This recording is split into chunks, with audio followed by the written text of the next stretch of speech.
বিএনপির ভারপ্রাপ্ত চেয়ারম্যান তারেক রহমানের রাষ্ট্র কাঠামো মেরামতের ৩১ দফা বাস্তবায়নের লক্ষ্যে গণসংযোগ করেছেন চট্টগ্রাম মহানগর বিএনপির সাবেক সাধারণ সম্পাদক আবুল হাশেম বক্কর। শনিবার বিকেলে নগরীর বাগমনিরাম ওয়ার্ডস্থ গোলপাহাড় মোড় থেকে গণসংযোগ শুরু করে প্রবর্তক মোড় হয়ে চট্টগ্রাম মেডিকেল কলেজের মূল ফটকের সামনে এই গণসংযোগ শেষ হয়। এ সময় গণসংযোগে আরও উপস্থিত ছিলেন মহানগর বিএনপির সাবেক সহ সম্পাদক শাহেদ বক্স, শাহ আলম, শিল্পী বিষয়ক সম্পাদক শহীদুল ইসলাম চৌধুরী, সাবেক সহ প্রশিক্ষণ সম্পাদক শফিক আহমেদ, সাবেক সদস্য রফিক সর্দার বাবলু, ওয়ার্ড বিএনপির সাধারণ সম্পাদক হাজি আবু ফয়েজ, সাবেক সিনিয়র সহসভাপতি আবুল বশর, বিএনপি নেতা মোহাম্মদ মুসা, যুবদল নেতা জামাল সর্দার সহ ওয়ার্ড বিএনপির অন্যান্য নেতৃবৃন্দ। গণসংযোগকালে আবুল হাশেম বক্কর সাধারণ ব্যবসায়ী, দিনমজুর ও পথচারীদের লিফলেট বিতরণ করে আগামী নির্বাচনে ধানের শীষ প্রতীকে ভোট দিতে সকলকে আহ্বান জানান।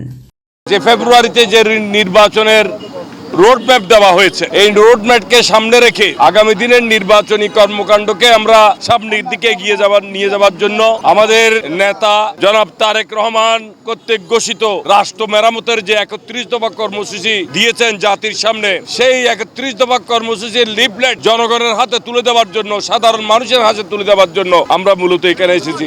বাগমনিরাম ওয়ার্ডে আমরা বাগমনিরাম ওয়ার্ড এবং চকবাজার থানার একটি অংশে আমরা এই লিফলেট গুলো বিতরণ করেছি।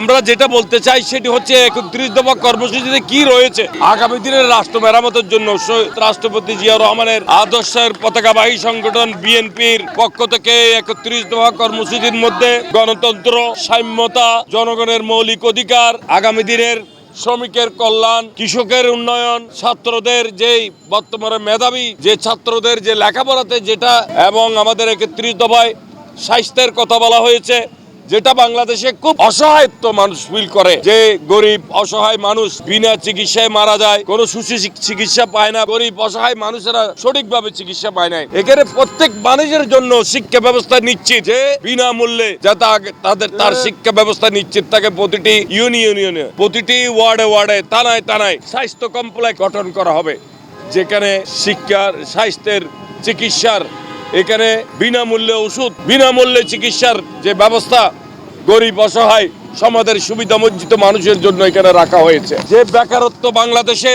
যেটাকে আমাদেরকে খুঁড়ে খাচ্ছে, যে চাকরির জন্য দরখাস্ত আহ্বান করে, যদি ম্যাট্রিক পাস, এসএসসি পাস, যদি তোকায় সেখানে মাস্টার্স পাস গিয়ে সবাই এখানে হাজার দরখাস্ত পড়ে।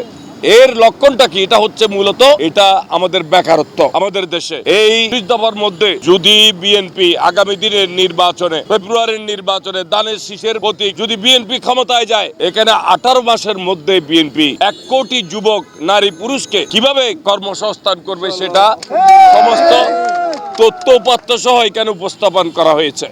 শুধু মুখের কথা নয়, এখানে সমস্ত কিভাবে করবে ডকুমেন্টারি তথ্য উপাত্ত সহ এখানে উপস্থাপন করা হয়েছে।